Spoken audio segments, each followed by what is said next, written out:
All right, we're going to go over some highlights of Pumpkin Cross. I'm coming off of 5 rest recovery days from after Jingle Cross, and the biggest takeaways I learned from Jingle Cross was that I need to go all out, no matter what, blow up in the beginning and stay in the front, no matter what, if I'm going to want to contend a podium. So here I ease up a little bit, and Kevin takes the whole shot, but I did a great job here because my whole goal was to stay right up in the front, at the front of the race for as long as possible.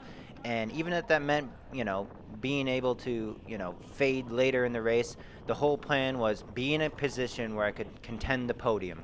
And so you're going to see throughout this race that I do stay in that position to contend the podium, but there's a lot of various things that happen throughout this race that are somewhat nuanced and something that, there's little things that you need to make adjustments for during a race if you're going to be on the top step or not. And we're going to see how that turns out for myself and the 3 guys that we're going to talk about here. So, again, I'm really happy with how this started. I'm right behind Kevin here, maybe not right on his wheel, but at least I'm in a spot where I want to be. And I followed roughly in the same spot for quite some time here. And so in this beginning, there's a lot of guys in this race. I think there was 70-something guys in this race. And, you're going to see what happens here with these small mistakes. So Kevin slips out right there in his rear wheel. I don't downshift, and now I'm in a rough gear for finding this section really difficult. So you can see I lose a couple bike lengths there just from the fact that I made a little simple mistake, and I'm going to have to make some adjustments later so that I don't make that same mistake later. And you're going to see some clips basically of whether I do that or not. So I like this little section. This was kind of fun, a little uphill. I practiced this on the Wednesday night cyclocross practice crits, so I think I was pretty consistent with figuring out that section. Now Kevin's going to put in a little dig up this hill. I'm a bigger guy, so I'm going to have to follow suit, put in a little dig so that he doesn't take too much time off of me, and we're going to see how this turns out up this hill. So I tend to climb in the saddle. I think it's more efficient, and when it's a longer climb like this, which we just did a clip and it was only half of that hill, but I was pretty good with that. So here we are.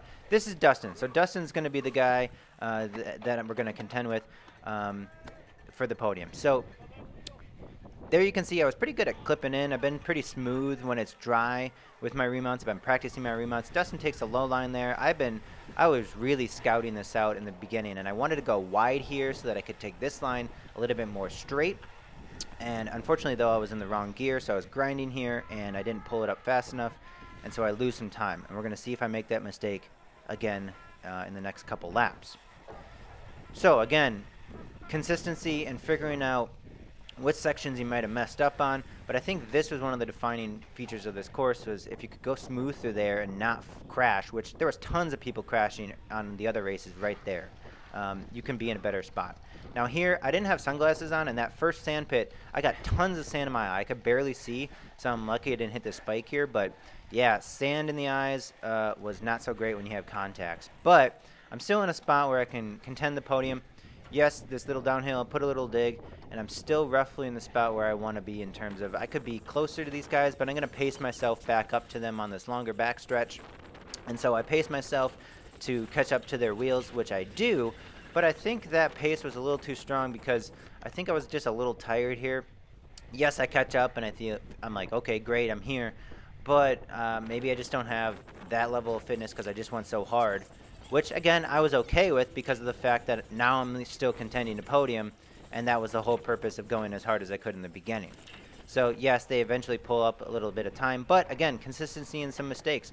Dustin crashes there, slips up a little bit, loses some time.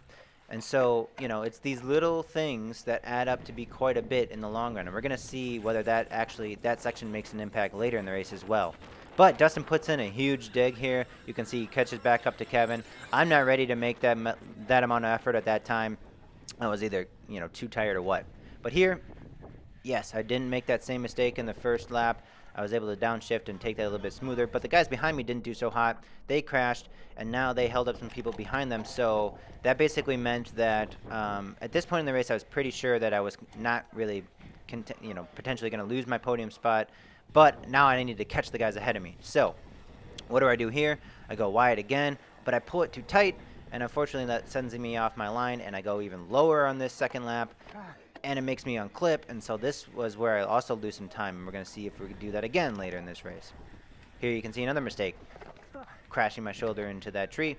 But it's those little things that add up to be quite a bit. And you can see here in this section, Dustin runs it. Kevin was able to ride it, which is super impressive in a 4-5 race to be riding it. But here we are in last lap, and I have some work to do to pull all that back. They've made even more time on me pulling away.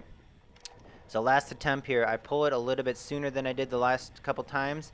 And so I'd still pull it up a little bit low here, but I'm able to at least be in a lower gear and a little bit smoother, so I don't lose as much time there.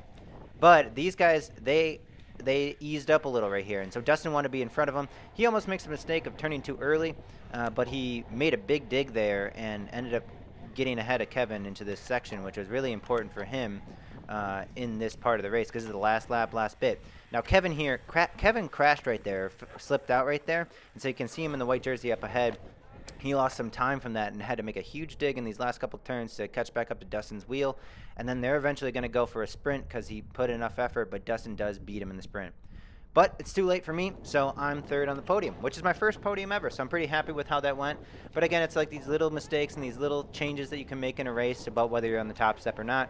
Again, I'm pretty happy with how I executed my plan, but we're going to see how the rest of these races play out throughout the series.